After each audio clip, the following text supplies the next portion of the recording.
This is a Hot Pie Original.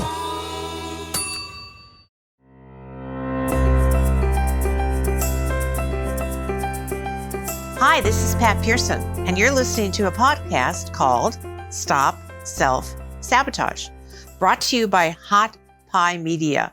And I'm so glad that you're listening. We have an extraordinary man on today, Dr. Jim Logan. Let me read you his very amazing biography. Dr. Jim Logan held numerous positions in a career at NASA, including Chief of Flight Medicine and Chief of Medical Operations at the Johnson Space Center in Houston. He served as mission control surgeon or crew surgeon for many shuttle missions and supervised the development of the first in-flight critical care facility for the space station. Wow. After a year at NASA headquarters, he became the first provost of International Space University in Strasbourg, France. Upon returning to the U.S., he consulted for the RAND Corporation and co-founded the American Telemedicine Association, providing expertise to a variety of professional organizations, international and domestic, hospital-based healthcare systems, and the DoD. Returning to NASA at Johnson Space Center, he became the Chief of Medical Informatics and Healthcare Systems and the Senior Medical Officer in the Clinical Services Branch of the Space Medicine Division. Dr. Logan left NASA in 2012 to complete a medical fellowship in undersea and hyperbaric medicine at Duke University. Currently, he is CEO and co-founder of the Space Enterprise Institute, a nonprofit 501c3 educational foundation, board certified in aerospace medicine and the recipient of NASA's Distinguished Speakers Award. His lecturing activities have taken him to 14 countries on 5 continents. An expert in peak human performance, deep space exploration missions, and space colonization, Dr. Logan has been featured on PBS, the History Channel, National Geographic, Discovery USA, Canada AM, and numerous radio talk shows. He's frequently quoted in various print and online media. Dr. Logan was the personal physician to the astronauts at NASA, and he's here today to talk about the pandemic, how it affects us physiologically and medically and emotionally. And he's going to lead us through a wonderful discussion on how we can be resilient. Hi, Jim. Good to have you. Pat, it's good to be here. Thank you. Yes. Yes. Well, I think you've noticed we've had a hell of a year. And I just wanted to talk to you. I know you know a lot about pandemics. You know a lot about medicine. And we're going to share your bio so people will know who you are. But let's just start with almost everything has turned upside down. I've had quite a year, as you know, living in another country, having that whole experience collapse and having to come back here and rebuild and restart. And you've had a heck of a year as personally, not only with COVID, but some illness and close partners. So how has this affected you so far, 2020? Well, 2020 has really been a lot of things, but one thing it hasn't been is tame. The new year came out of the starting gate with a reassuring purr and then rapidly transformed before our very eyes into a screaming banshee monster. Now, Absolutely. Pat, you and I know a lot of politicians, industry titans, entrepreneurs, celebrities, so-called influencers tend to pride themselves as being disruptors. Mm-hmm. But I think we can agree that all their combined efforts were dwarfed by the ultimate disruptor, a teeny weeny virus with no political ideology, no opinion, no axe to grind, and no DNA, by the way, demonstrating to the entire planet what real disruption looks like. It's fascinating. Yeah. Go ahead. The takeaway is something I had to frequently underscore to my engineering friends at NASA. Everything is ultimately biology. Tell me a little bit more about that. Everything is ultimately biology. What do you mean by that, Jim? Well, think about it. A virus is a completely mindless biological mutation machine whose only goal is reproduction and increasing dissemination at the expense of its host, which translates into disease and death. The immediate result, something no single event like 9/11 could possibly do: complete chaos the world over. Millions of jobs lost, supply chains in shambles, economies in meltdown, medical infrastructures reeling. Our once coveted jet set lifestyle reduced, at least temporarily, to sheltering at home, Netflix, takeout, and endless Zoom meetings. Yeah. I like the Netflix part. How about you? That's kind of a nice part. All right. So, yeah, we all know that. And one of my friends said something to me that I thought was very insightful. She said, everybody is experiencing their own pandemic. It is not the same experience for everyone. We all have a personal relation to it and a psychological relationship with dealing with this, depending on your situation, your age, your health, your having children at home. The waves, the reverberating waves through the population, through people, are just amazing. And so can you talk a little bit about the shock value of that? And what does that do to our bodies to be shocked? Well, let me tell you a little bit about my initial response, because my initial response wasn't anxiety or fear. It was a deep-seated, stone-cold dread. My medical board certification in aerospace medicine is conferred by the American Board of Preventive Medicine. So I studied pandemics in detail in graduate school, especially the Great Pandemic of 1918, yes, which, by the way, was the only year in American history in which the actual population of the country went down because there were so many deaths. Oh, my gosh. More soldiers died of pandemic than from enemy bullets in World War I. Oh. And in part because of my specialty training, I became the NASA pandemic control officer during the H1N1 bird flu scare in the early 2000s. Now, once it became clear to me that this was a novel virus, that is a virus against which humans have no natural immunity, that it was highly contagious, and once person-to-person transmission was documented, I knew exactly what was coming and how it would likely play out. And I also knew that as a country, we were woefully unprepared. So for me, at least at that moment, 2020 became the year that changed everything. Sure. I mean, Pat, of course, think about it. One day in March, you wake up and you find your entire life changed. Your work is disrupted. Your loved ones, all of them, to some degree or another, are certainly at risk and in imminent potential medical peril. Your movements are restricted. The stores are out of everything from toilet paper to meat. Yeah. And your home, whatever it may have been before, is now a 24/7 pressure cooker. Yeah. Well, of course. And in that, there's some emotional upheaval that happens to all of us. You mentioned dread, but dread for you was because of your knowledge base. I think for me it was just plain anxiety and fear. Like, what is this going to happen? How is this going to work out? Or is it going to work out?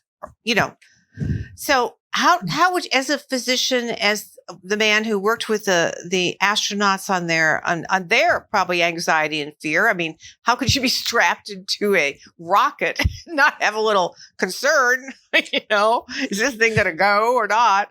How would you deal with anxiety and fear for the normal person? The psychology of this is really important, as you said. Yeah. I've been fortunate enough to work with some exemplary, talented, and gifted people in my career: other surgeons, scientists, flight controllers, test pilots, astronauts. Yes. People who are commonly referred to as having the right stuff. The right stuff. Yeah. What I found is that there are some inherent personality traits or techniques that can be learned, or changes in perception and approach that can enhance a person's degree of resilience. Good. Because resilience is basically the key. Yeah. Resilience, the ability to bounce back after a shock, after you've been taken down by something or fear or your own dread, your own anxiety. So let's talk about resilience. What did you find out from the astronauts, working with the astronauts about resilience or the personality traits you were saying? Well, we humans, we don't like insecurity. We can deal with negativity, but we don't like not knowing. We don't like That's a good point. confusion. Yeah. Yeah. What humans like to know the score. We like to get it straight. and we're not well equipped psychologically or physiologically to handle uncertainty. Uncertainty makes us uneasy, insecure, anxious. Decision paralysis sets in, and our minds can turn against us. How so? It's not just a matter of coping. It's a matter of turning all that adversity and negativity into something positive and becoming stronger and more resourceful, leading to a more confident, vibrant, and healthier future. Yes, of course. But I think that's what we're struggling with. I think everybody now, we've gotten over the initial shock, like whatever that was for everyone. Now we're trying to find the ways to build our lives back that are strong, that are viable. And most of us understand that fall may not be a great time. I mean, this may come back with a fury, which is the 1918 experience, correct? Is that? Yes. Yeah. We may be faced with what they call the twindemics, which is the return of COVID and also regular influenza all at once together. It could be a really bad deal. Yeah. Yeah. So I think the way we start, and certainly where people like the astronauts start, is they master the mind. I heard a quote from LeBron James that I thought was really great. And he said, "The great master the body, but the greatest master the mind." Oh, nice. We're so focused on strength that we forget the strength of our focus. So Jim, say that again. I love that. Say that again. This actually comes. Yeah. LeBron James said, "The great master the body, but the greatest master the mind." Right.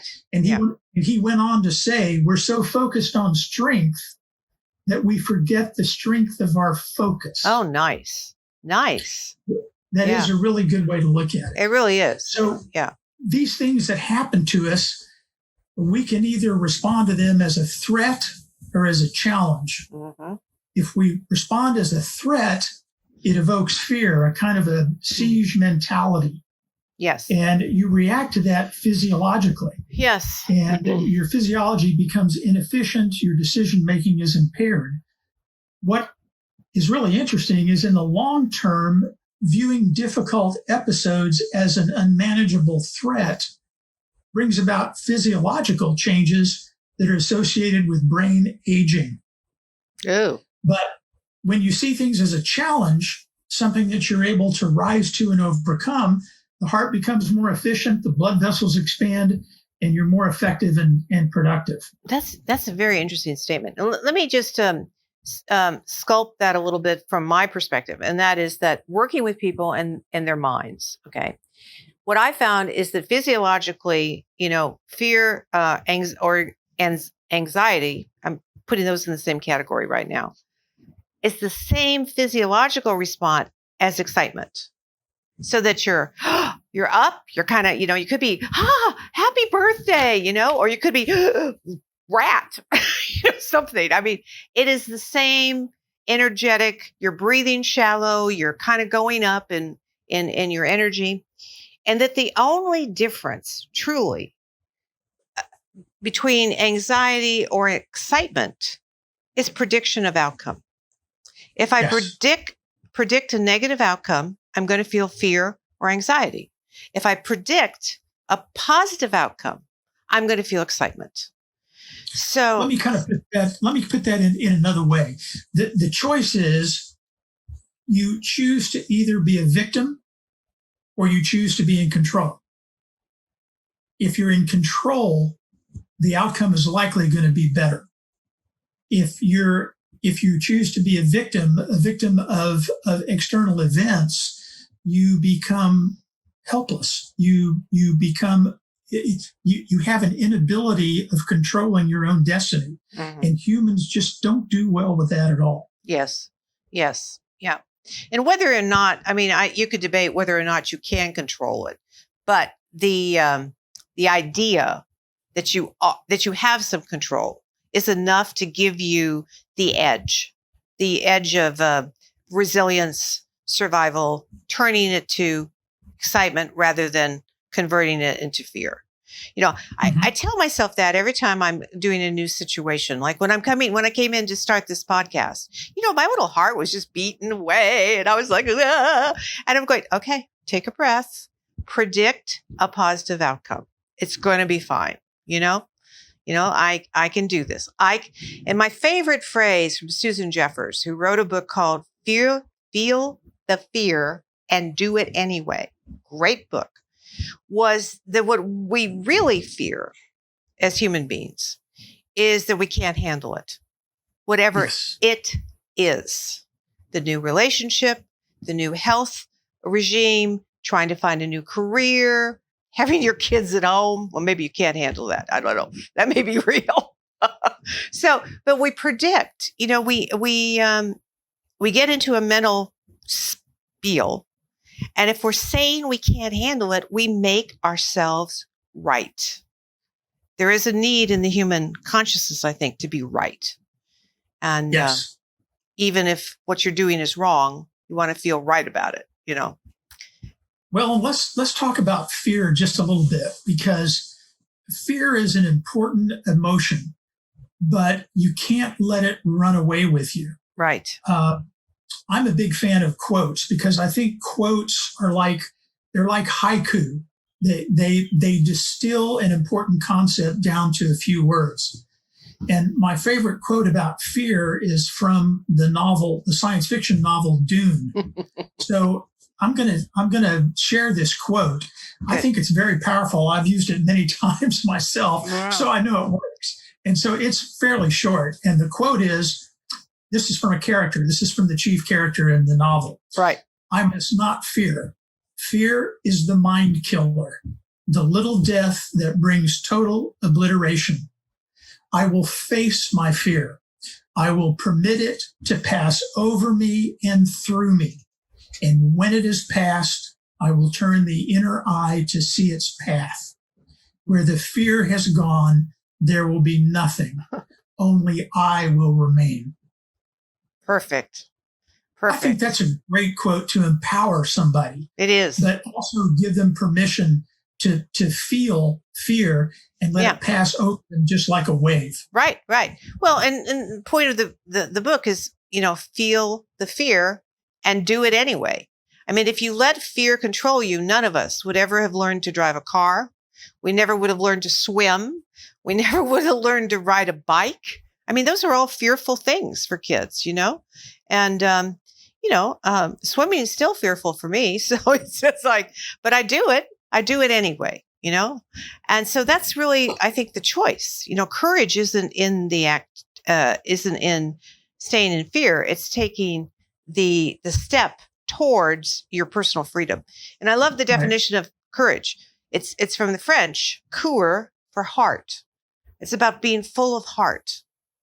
So courage is being full of heart, going for what you want, not self-sabotaging. I'm going to stick that in there. So how could we, because you know this program's title, it's about self-sabotage. How could people get out of their own way facing, many more months of this pandemic? What do you think? What should we do? People have to be careful to not let their mind basically run away with them. So they've got to focus. And going back to astronauts, that's what they're really good at. There are two constructive ways to approach any challenge. There's a problem-focused coping and an emotion-focused coping. And as you know, Pat, they're equally important. Yes. The problem-oriented coping involves following guidelines, checklists, procedures, in short, taking control by action. But Yes. emotion-focused coping involves taking action to reduce your stress or to prevent it, Yes. which helps boost your immune system and increases your effectiveness. Mm-hmm. You have to remember where we came from. In the beginning, we were frail, vulnerable, and afraid. We were surrounded by predators with vastly superior physical capabilities, and we learned to rely on two strengths: our intelligence and each other. So part of the courage, I think, that you were talking about is the courage to connect with others, because that's where a lot of our power, our shared power, comes from. Absolutely. Wow. Well said. Which brings me to my next point, and that is that if indeed we're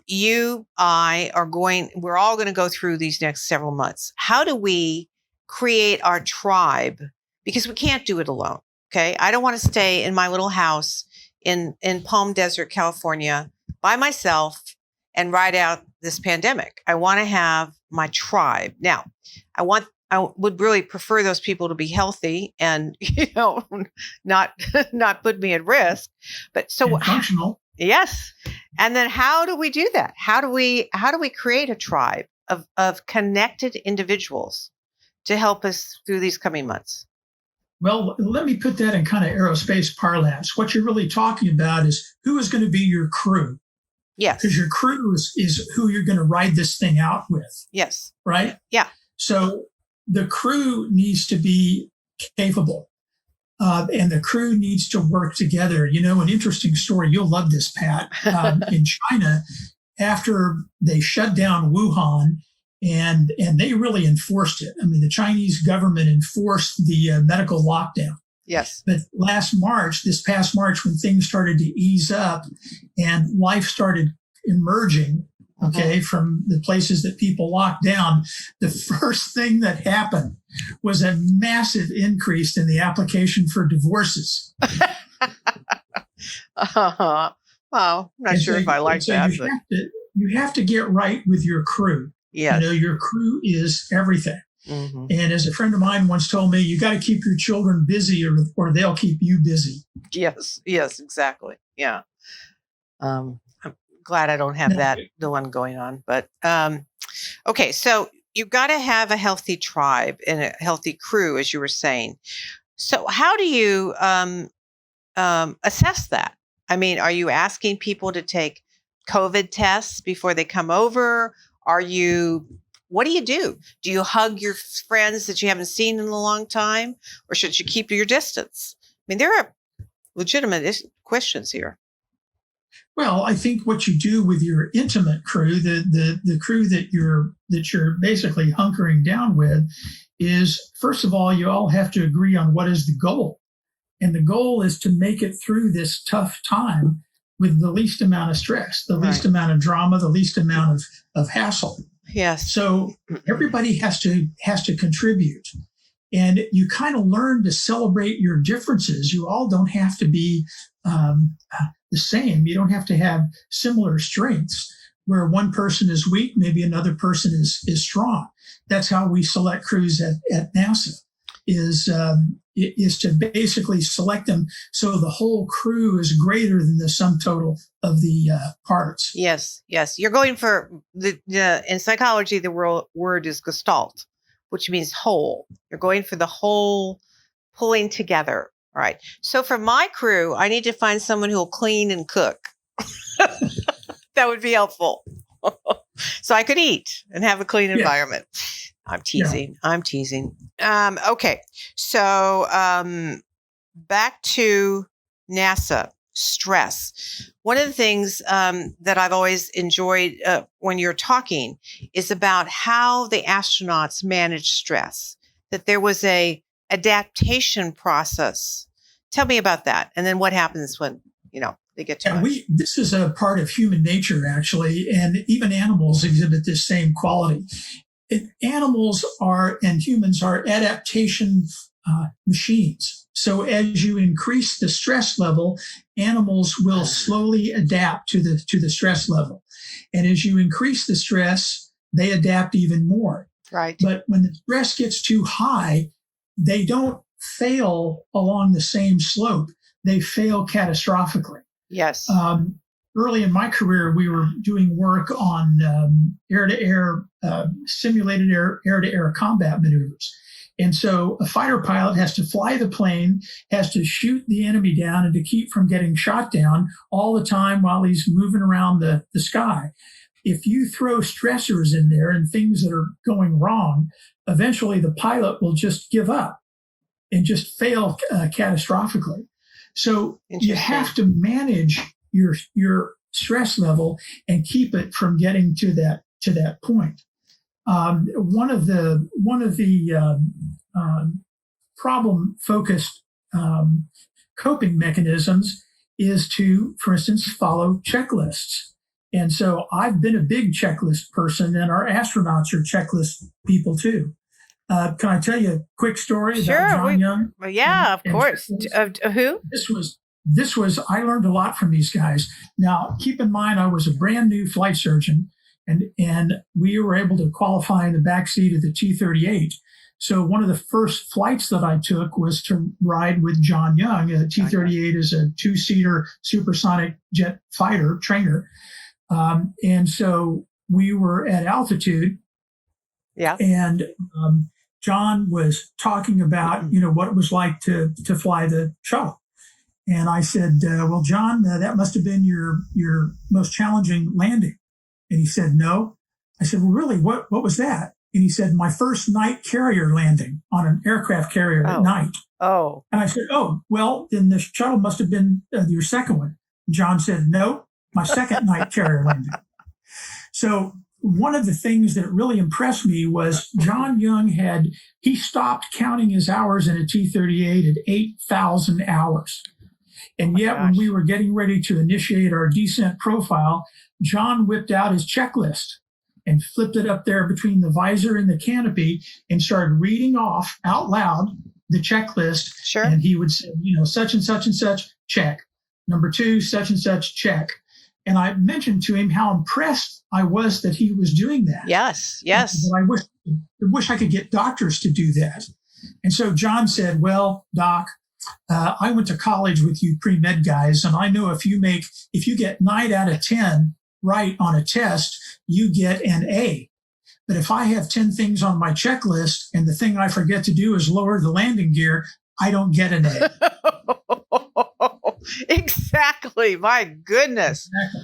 Wow. Exactly. That shows you the importance of course. So let me go back to the stress thing, because I find this fascinating. You stressed, and we were all stressed, even in March before this hit. Okay. We all had whatever stress that was for ourselves. And then you get an additional stress and you adapt most of it. And then you get additional, and at some point in time, you have too many of these challenges on your system.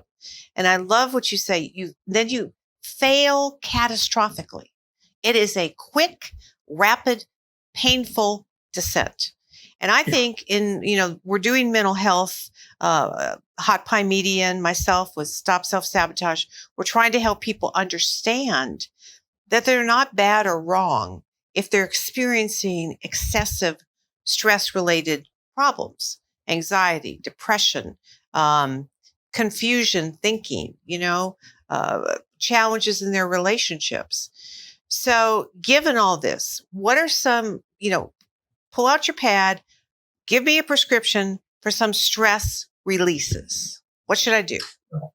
The first thing you'd have to do, I think, is to give yourself breaks, momentary breaks, even if it's just a few minutes. Yes. You need some me time. And the reason you need that is to settle yourself down. Otherwise, you're going to keep going to that point where you're going to fail catastrophically. Right. So everybody needs a little bit of alone time where they can be just by themselves. They also have to learn, I think, how to take minute vacations. They need to be able to focus down. I know when I was an intern, I lived from one sleep cycle to the next. And so my whole life became trying to survive and trying to keep people from dying on my watch until the next time I was able to go to sleep. And so time gets contracted down to the point where you can't look at the long term. You have to look at the short term. Like these first responders, you have to get to the end of the day. Yes. And then the next day you have to do the same thing. Right. It's a mental game. Life is a mental game. Mm. And so you have to approach it that way. The other thing I think you need to do is you need to get outside.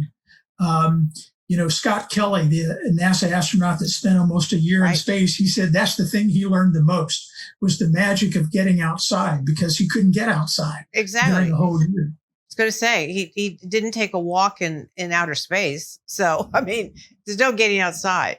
So that's what he missed the most. That's right. So you need to get outside and you need to just walk. And that's valuable because exercise is valuable. I tell my patients, life is motion. Keep moving. It doesn't matter whether you're walking, you have a cane, you're on crutches, or you're in a wheelchair. You've got to keep moving. Right. It's just healthy for you to do that. The other thing, and I know you already know this, Pat, but you've got to learn how to communicate with your fellow crew members in a non-judgmental way. Mm-hmm. After a simulation or after a mission at NASA, we have a complete and total debrief where we bring up all the problems, we bring up all the questions and try to do an autopsy on all of them to try to figure out what happened, not to assign blame, but to learn from the process. Learn from the process. Yeah. Yeah. And so I recommend that every family do a debrief at least once a week, where everybody gets together and in a non-judgmental format. It's not a blaming session. Right. It's a learning session and a communication session. Yes. Yes. You'd be surprised how valuable that ends up being. I think so, because what it does, to your stress analogy, is it brings down whatever resentments, frustrations you're holding. You release them, and then they dissipate, But the containment of those over time is what in families make people explode.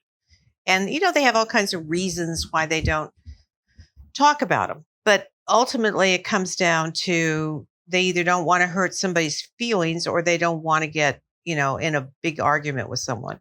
So that's right. If you could, how great would it be person to person to say, hey, I love you. And, I got an MI, little minor irritation, and I need to share that with you. So sit down, let me tell you, and, we'll hug and kiss afterwards. But how great would that be? It's just a good thing to do. I don't know how many people do that. I really don't. I don't think I do. I talked to a crew member who spent over 6 months in space, and I asked him what's the most important thing he learned. And his answer really kind of surprised me. He said, the most important thing I learned was the importance of being kind, being gentle, being watchful of your other crew members, and to try to make life easier for them. He said the most magic thing that I could do was to go up to another crew member, especially if they looked like they were stressed, and say generally, hey, what can I do for you today? Tell me what's the best thing that I can do. It really changed the whole chemistry of the entire crew. Of course it did. Yeah. To be that attuned. And there's one other thing that I have to mention too that's important, and that is a matter of personal perspective. Look, we all live life through our own two eyes, right? Yes. We go through life and we experience it. We have emotions depending on what happens to us. But most people are also able to look down on the situation with kind of a third eye, right? And so that eye takes a higher perspective and it kind of looks down on the situation. And it's not really all that judgmental. It just is a cosmic observer. And so a friend of mine once told me that the best thing you can do is to quote, watch the watcher. In other words, if you're feeling stressed, stop looking at the situation through your own eyes and try to rise above and look at the situation from a higher perspective through your own third eye. Interesting. And you might get a lot of insight from doing that. And it's also rather calming, because if it's non-judgmental, you can say to yourself, oh, look at that. I'm kind of getting spun up. Maybe that's not a very good idea. So maybe I need to make some decisions to kind of minimize the energy and kind of spin myself down. Yes. I think that's very helpful, especially with couples and especially in families. Of course. Well, Buddhist philosophy talks about detachment, and being detached from the emotional reality of the situation. And that doesn't mean don't feel it, but that means, like you said, rise above, take a moment of looking on the situation. And I love non-judgmental. Wonderful idea, hard to live many times, yes. But being kind. You have to use the feelings that you have as insight, not as a weapon. That's the difference. Nice. Insight, not as a weapon. The feelings you have, and the insight is not only about the person, but about yourself, because they don't make you feel that. You make yourself feel that. That's a tough one to get. And when I'm working with people in therapy, they want to say, my wife did this, my husband made me, my kid. But the truth is, they don't have that power. You make yourself feel that. And once you understand that, the locus of the emotional reaction, then you got a choice. How am I going to play it? Well, and you may not have any power over what happens to you, but you have total power over the way that you respond to it. Exactly. And, one of the things I've found is I've gotten, let's say, mature. Euphemism for older is that if we use humor, it's a great leveler. It's a great way to disperse some of these emotional charges that are going on, And so you just get a little bit ironic about the whole thing. Astronauts do that all the time. Do they? A lot of those people, men and women, they're the funniest people I've ever met. Really? But only at choice moments. At choice moments. That's an interesting. I would never have thought that. I would think they were deadly serious. Deadly serious. Okay, so the right stuff is. We know the show. We know Apollo 13. Did you like that movie? Did you think it was a good movie? That was great, and it accurately described the whole astronaut and flight controller culture. Good. Okay. So what is the right stuff that we can extract from that? Resilience, all the things we've been saying. Be kind. I love that. Give me a summation, Dr. Logan. What do you think? What's your prescription? Look, there are two ways to approach things, as we talked about before. It's either a process-oriented coping or an emotion-oriented coping. It takes both. And initially, you have to evolve a kind of adventurousness in problem solving. That's what separates the astronauts from everyone else. They love to solve problems. You want to make them happy? Give them a problem to solve. Now, there are a lot of people that if you give them problems, they're just overwhelmed. But the astronauts have a unique, innate ability to basically positively approach a problem.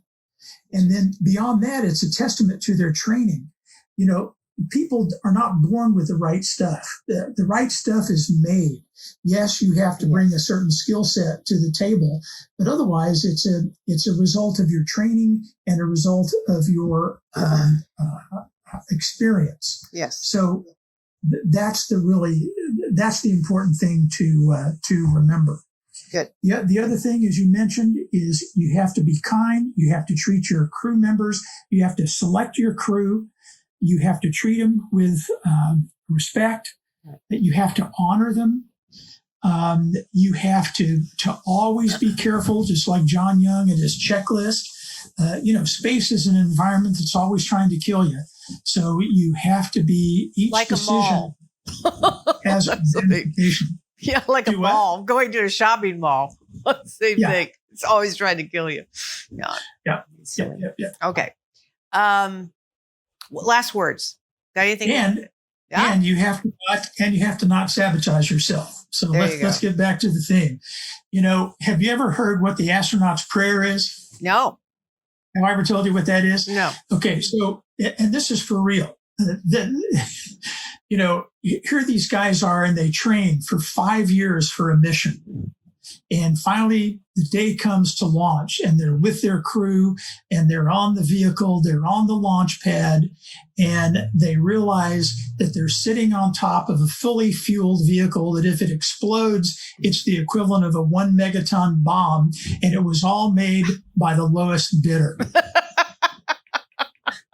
Astronauts really don't fear failure. They don't fear death.